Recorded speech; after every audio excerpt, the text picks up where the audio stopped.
ప్రియమైన దేవుని బిడ్డలారా, ఈ ఉదయకాల సమయం దేవుని వాక్యము వాగ్దానము. ఆయన యందు విశ్వాసముంచు వాడెవడను సిగ్గుపడడు. రోమిలకు రాసినటువంటి పత్రిక 10వ అధ్యాయం 11వ వచనం. క్రైస్తవ జీవితంలో దేవుణ్ణి ఎరిగి ఉన్న వ్యక్తులు, దేవుని ఆరాధిస్తున్న వ్యక్తులు గమనించాల్సింది ఏంటంటే,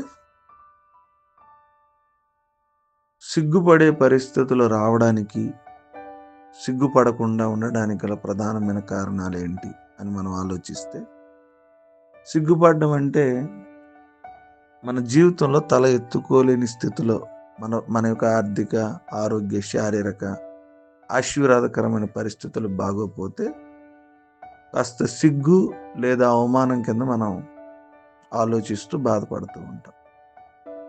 నేను నలుగురిలో చులకనైపోతానేమో, లేకపోతే అవమానించబడతానేమో, సిగ్గుపడతానేమో, లేకపోతే నేను దోషిగాను, బలహీనుడిగాను, లేకపోతే ఒక చులకనమైనటువంటి భావంతో నేను కనపడతానేమో అన్న ఆలోచన మన జీవితంలో ఉంటుంది.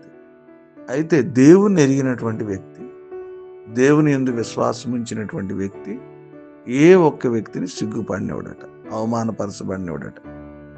ఎందుకంటే దేవుడు దేని వలన నువ్వు సిగ్గుపడతావని అనుకుంటున్నావు, ఆ పరిస్థితులను దేవుడు మార్చివేస్తాడు. ఆ పరిస్థితుల్లోంచి నేను బయటికి తీసుకొస్తాడు.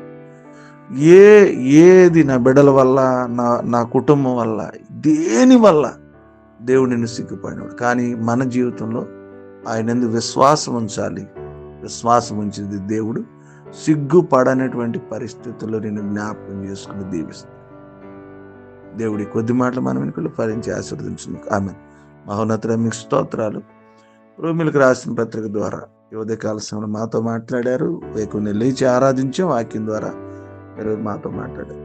మా జీవితంలో చెప్పుకోలేని పరిస్థితుల్లో సిగ్గుగా ఉంది తల ఎత్తుకోవడానికి, లేకపోతే ఈ లోకంలో నీ బిడ్డలు ఏం చేస్తున్నారు, ఇంకా వివాహాలు కాలేదా, ఏంటి నీ ఆరోగ్య పరిస్థితి, ఇవన్నీ కూడా చెప్పుకోవడానికి, ఆర్థిక పరిస్థితులు అని ఒక ఆలోచన కలిగి ఎవరైనా సిగ్గుపడతా ఉంటుంటే వారు మీ యందు విశ్వాసం ఉంచారు కాబట్టి వారి పరిస్థితులను మార్చి గొప్ప ఆశీర్వాదం ప్రతి ఒక్కరికి దయచేయమని ప్రార్థన చేస్తాం. మీ యందు విశ్వాసం ఉంచిన ప్రతి వ్యక్తి తల ఎత్తుకునే విధంగా, అయినా మిమ్మల్ని మహింపరిచే విధంగా, దీవించబడే విధంగా మీరు జ్ఞాపకం చేసుకోండి. వాతావరణ పరిస్థితులు అనుకూలపరచండి. భయంకరమైన వర్షాలు, వివాహ దినాలు, పుట్టినరోజులు, ఆర్థిక పరిస్థితులు, అనారోగ్యం, ఏదైనా దీవంతో మమ్మల్ని అందరినీ నింపి వ్యాపారమైన కృప చేత నడిపించి బలపరచండి. యేసు నామమున అడుగుచున్నాను తండ్రి, ఆమేన్.